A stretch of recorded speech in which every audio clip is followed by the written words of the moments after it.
In one of my secret books I wrote in the dark mode of PS, or the periwinkle hypnosis, which I also call the dolphin self-hypnosis, meaning I was swimming around as my espionage self, who I, even since 13, I have to remind you, I've called Post-Alchemist Zeep Savior and FB here. Looking at the darker back access levels of society, so I'd remember it later to have nearly infinite material to draw from as a innovative artist and writer. In the language of the magical hooves, I started off by saying, all in all, at the current stage, no matter what you do, as long as you're complicit in the society up to a certain level, you become some form of the same guy, Dan.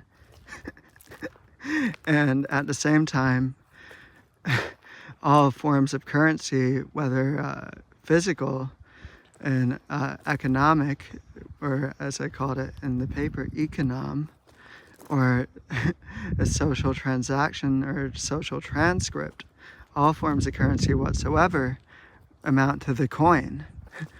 In the paper, I even go so far as to suspect for archaeology and history, which should always try to update current knowledge as opposed to the surface publishing problem, meaning there's a true body of world literature and scientific literature that doesn't make it past the screen of the businesses to the general media.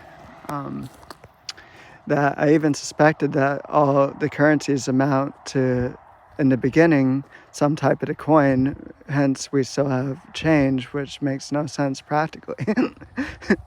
And by change, I do not mean actual change, but the physical metal materials. Now I go so far as to say, if they trace it back, probably all of the people were fighting over one type of coin to the death.